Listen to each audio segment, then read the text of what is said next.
Buddy, sorry, I got a bit of allergies going on, though, that we have this nice weather.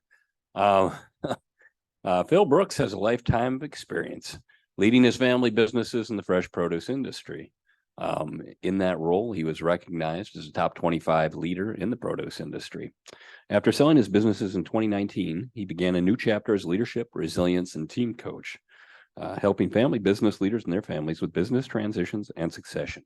He launched a new business called Fresh Potential. He's currently a fellow at the Harvard Institute of Coaching and a contributor to the periodic Table of Leadership, which will be published this fall. In 2020, he began working as a coach and expert advisor for nonprofit leaders worldwide through the Gratitude Network as a catalyst for improving the future for coming generations. Today, he will be sharing his insights about the Gratitude Network and his experience coaching nonprofit leaders across the world. Please, warm welcome to Phil Brooks. Thank you, Phil.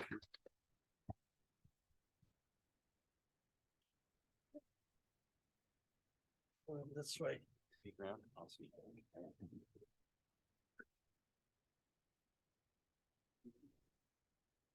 Yeah, I'm gonna.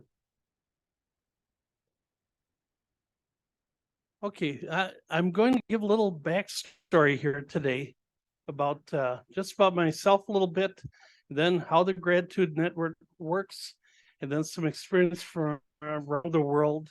I'm going to leave about 10 minutes at the end, so for any questions, and so we can just have a conversation. So it was about 15 years ago. I started, and I was at an executive physical at the Mayo Clinic. They said, you look like you have some stress. Kevin, I was running a wild business at the time in the produce business. So I learned about how stress happens and resilience, how to lower stress. And that's and the importance of a gratitude practice. So that stayed with me. As I learned that my business was about to sell, I knew that having a purpose as I went through that in my life was important. That I think is what brings a lot of us here, is to still be connected with the purpose as we go into the next chapter of our life. So my purpose is and was to be a catalyst, bringing kindness, understanding, accomplishment into the world to make a better future for young people and for next future generations, not just people, but for the whole world. So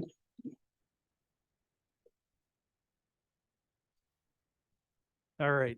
So it was about this time in 2019, I learned one day that my business, there was an agreement for my business to sell. It didn't happen until July, but that same day, Dr. Sood called me, and I was in the first class to be a resilience trainer.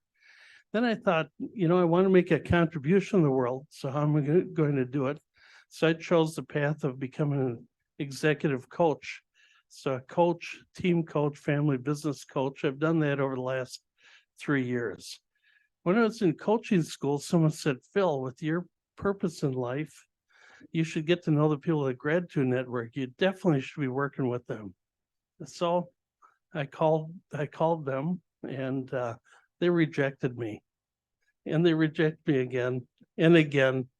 Then what do you know? In Jan, I said, well, I'll go to the soiree. So I went up from Santa Barbara, where I was in coaching school, to the have an annual convention, just showed up there. I bid on the trip to Bali and won it. And that kind of raised my profile, I think. And yeah, a couple months later, I was a coach. So let's talk about the Gratitude Network. And I think it's fabulous. It was founded by Randy Haken. And Randy was with, he was in marketing with Yahoo when it first started. And it's out of Pleasanton, which is in Silicon Valley. And so here's how it works. I've got the clicker.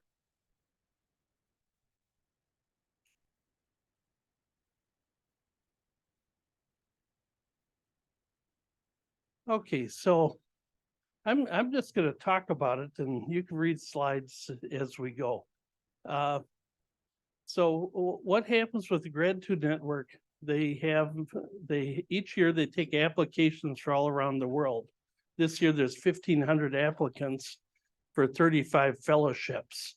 But what the purpose is first of all, it's for nonprofit organizations. Second, they have to be benefiting children in some way to be looking forward to the future. And that's been a great fit for me.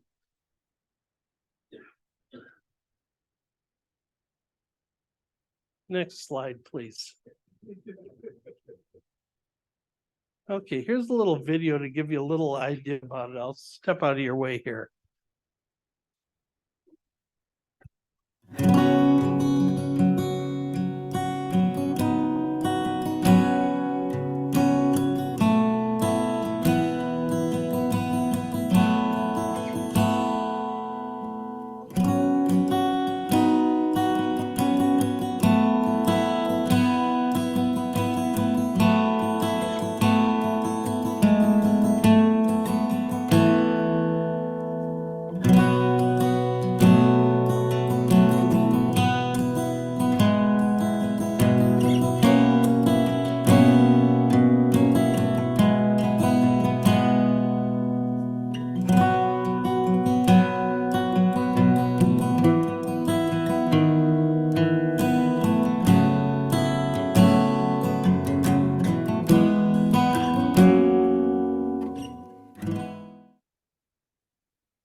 Okay, next slide. One more, please. Okay, so got a little window here. Okay, so you can just kind of cue. I'm just going to talk. So you flip through a couple more here. No. So what's formed over these years? It's about 10 years. Is a network of people all around the world. So there's a network of coaches, expert advisors, and what the purpose is to help leaders of nonprofits that are ready to go to the next level, scale up their organizations and scale up as a leader. And through doing that, providing the network, what we're doing is like we're giving a booster rocket to nonprofit leaders all around the world.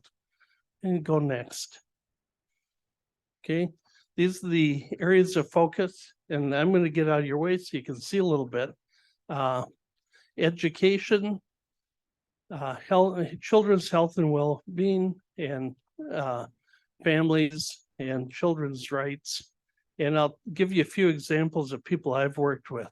I've ended up working a little bit on food and water security, but because I'm a resilience trainer, I've been supporting leaders that are mainly on social emotional learning and human trafficking, those kind of things.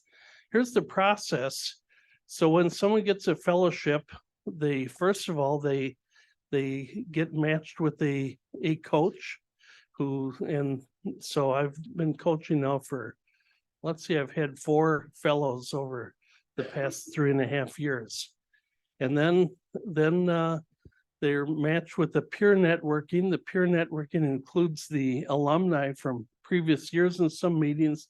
And then they're matched with other people with kind of the same missions in a way, or around the issues. And they go through, how are they raising funds? How are they just network on all the issues that nonprofits have.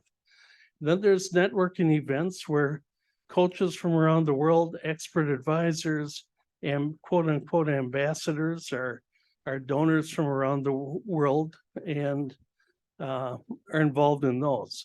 There's a annual conference that comes up in June. It's a different format. It used to be in person where everybody would come together in person.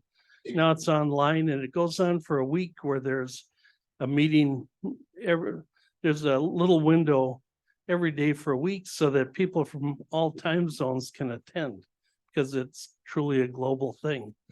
And then there's a scaling up curriculum, and I'm proud I was part of designing it, which is for the leaders that are ready to scale up their organization.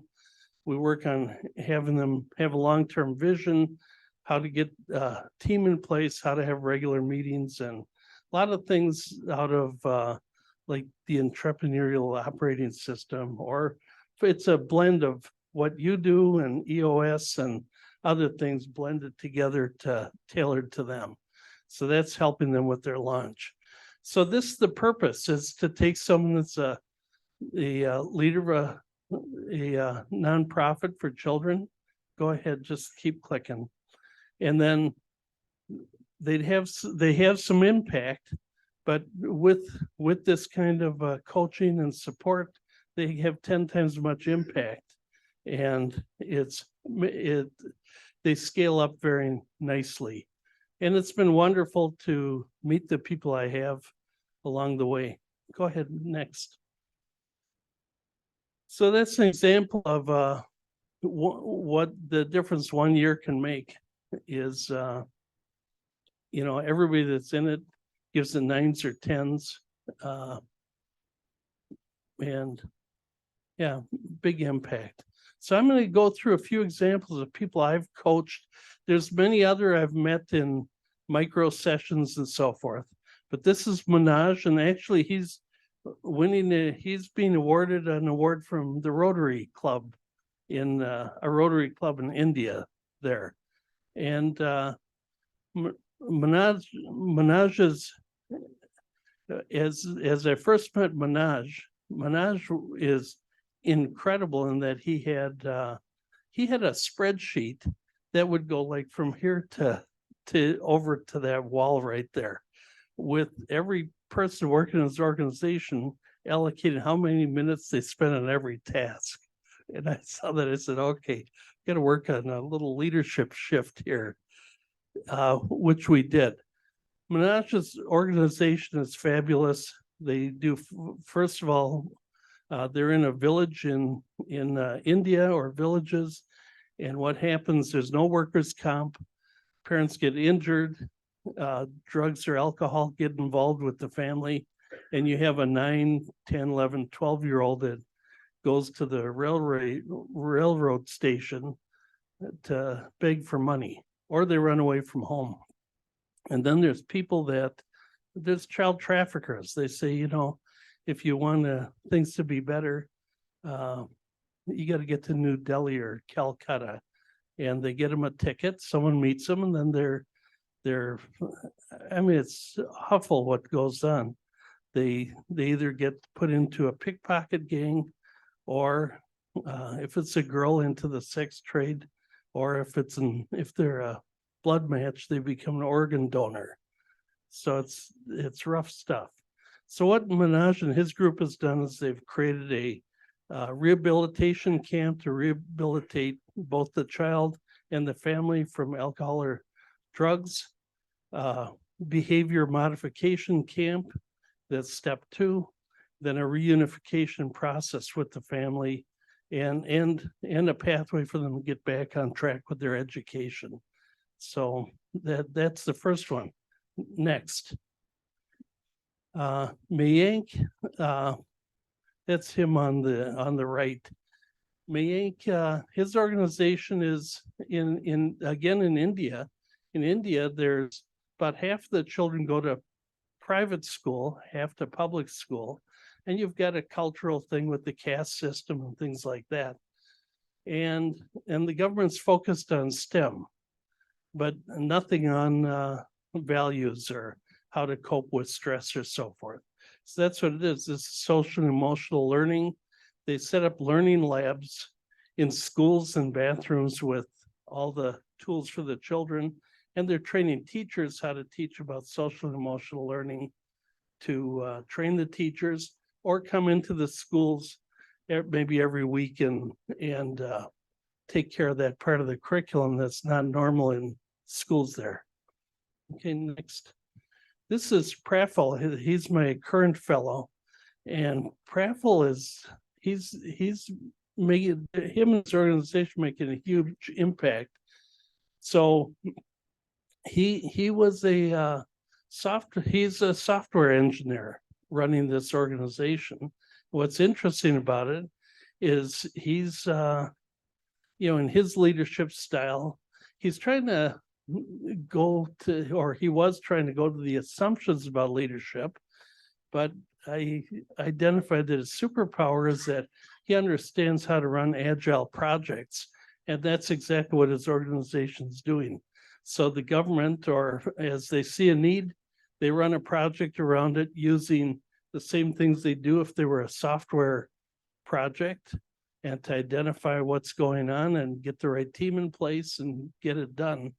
And what they're doing is they're following these are the Sustainable Development Goals for 2030 from the United Nations.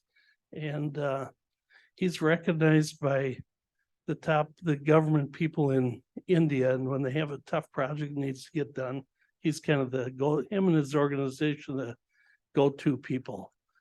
So that's three examples. I've coached with the Dakota tribe and and some of the people developing youth there.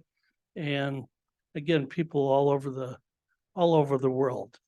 So next gives you an idea of just the impact. And yeah, I know about half of these people, from where I've known them personally. Okay, next. Okay, next steps. Here's some things you can do if you want to be involved. So I have a personal goal.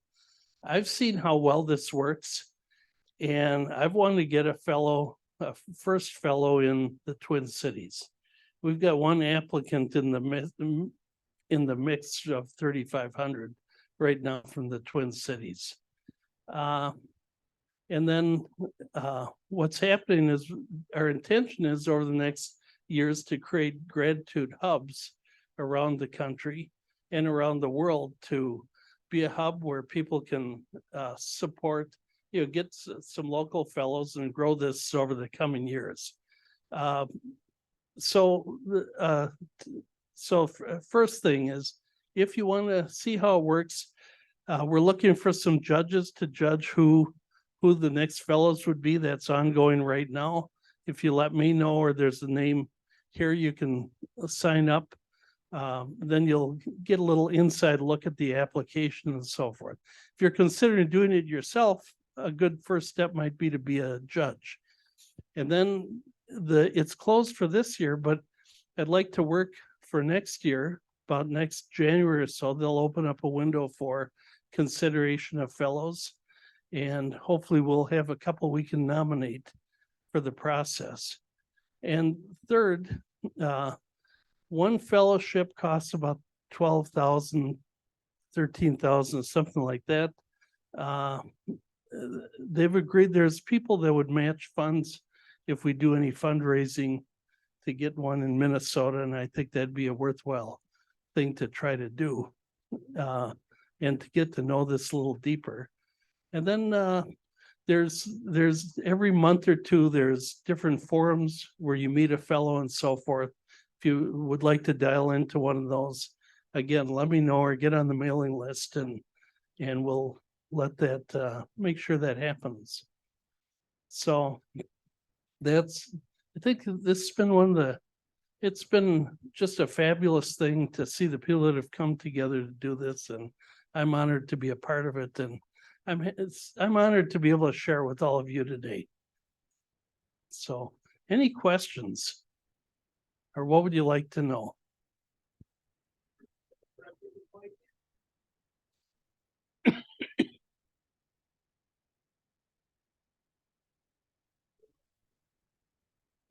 Any questions? Hi, Jeannie. Hey, Phil, thank you. When you're coaching these leaders, what are you coaching them about? We're coaching them about whatever distance they have at the time. So it might start out with some questions like, what's keeping you up at night? What's working and what's not working? And then depending on what they come up with, we may do some assessments to help them with their self-awareness about things.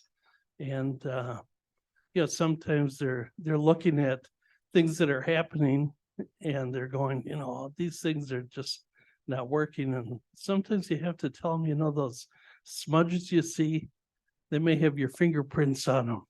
So, a little self-awareness on how they can make a shift so other people can make a shift.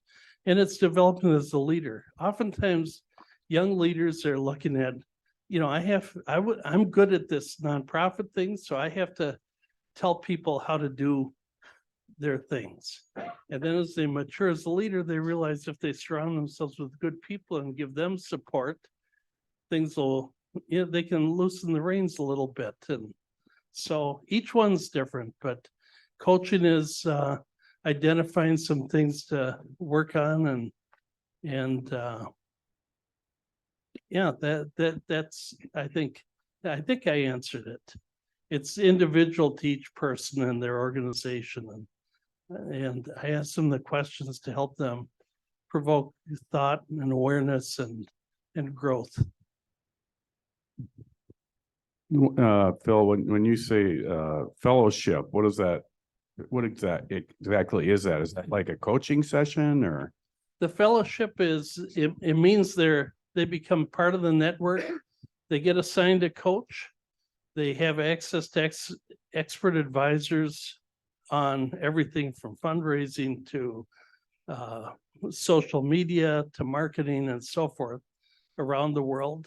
And they become part of the peer network and then all the events to grow and access for them and their team to the Scaling Up program all in a year. And it's free to them. Bill, you talked about, trying to establish a hub, the network trying to establish a hub Yes. in the metro. Is there an example where the Gratitude Network has some traction in the US or Midwest or US where it's like, okay, this could be a model for other? So there's beginning hubs in 2 cities on the West Coast this year. So we may be a year out, it may be a little soon, but I thought, when we had the thing go on with George Floyd at that time and I was coaching, I thought, we got to get a fellow into this from the Twin Cities because I'm seeing how effective it is just launching the leaders. They grow, their organization just sprouts up. It's like Miracle Grow kind of for nonprofit leaders helping children. So that's been kind of a passion of mine to get one here. The other thing is there's conversation with Gratitude Network and Rotary going on right now. There have been for about a year, but Rotary is kind of, we got to get some local clubs to take an interest in this. So Rotary it has to rise from the clubs. And so they're like, we will, but we need some clubs interested first. So this would be a great place to start it, or somewhere in the Twin Cities. Yeah. Any other questions, Bill? Phil, I talked with you briefly the other day about some coaching you did with Ukrainians. Yes. Could you tell us a little bit about that? Yeah, it's so what I did is I tried, or I present a resilience program, which is really on like a backstage tour of the brain of how stress works. And our brains have trouble with focus, fear, and fatigue, and how that works, and then how stress happens, and some ways to alleviate it. I would say what I've discovered is now we've got probably 10-15% of the people in it took a great interest. Some of the ones with the most interest were the staff there serving the soldiers, and the soldiers they're not ready. So we've planted some seeds with them. So we did a session with one group. We did a combined session where I was expecting 4 people and we ended up with 20 at the session. It was too many. So we're kind of retooling that right now, but we planted the seeds of how to have a gratitude practice, how to use gratitude, compassion, acceptance, purpose, and forgiveness to kind of reframe what happens in life. And if someone isn't acting right, you can say, well, like they're an asshole or whatever. Or you can say, there's something going on in their life that I don't know about. Yeah, I'm sorry. I ran warehouses, for a long time. Yeah. But it goes in your mind. So if you go in and saying, they have good intentions, but they're not showing up the way they wish they were today, it's reframes life. So that was basically it. Any other questions? You know what, I've got one final question, maybe, unless we have some online. You and I've talked about this book you're working on, which, there's natural connections. Could you talk about, I think Adam referenced it, the periodic table of leadership? Yes, I'm a fellow at the Harvard Institute of Coaching, and I'm on the team working on 2 chapters of the book, one on distributed leadership and the other one on how to match the different organizational design with the type of leadership. So that'll come out in September. Probably the one of the biggest trends is that leadership is trending to be towards more networked organizations. And so, people think of a hierarchy, but with the world being as networked as it is, the most successful organizations are coming up with a more networked form of distributed leadership. And so that's a transition. If you think about distributed leadership, people sometimes say, well, I'm having a problem with turnover. Well, what's happening there is their employees have found something that works better for them and they're opting out. And they're making choices to opt out. So if you look at it that way and then you say, well, how do I create something they can opt in to and have a hierarchy for decisions so they can operate with autonomy and still be connected and then feel competent in the role they're in. So it's a lot of fun, and it's fun being with there's some awesome people I've met over the last year and a half working on this. When does that book come out? It'll come out in September. It'll be an online publication.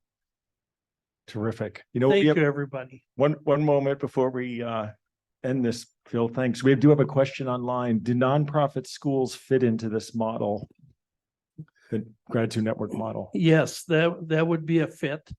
And if you want an introduction, what I'd recommend is you get to know them a little bit ahead of time or attend a couple of the events to see if it's a fit, and then I can help you get to know their requirements early on. Terrific. Before you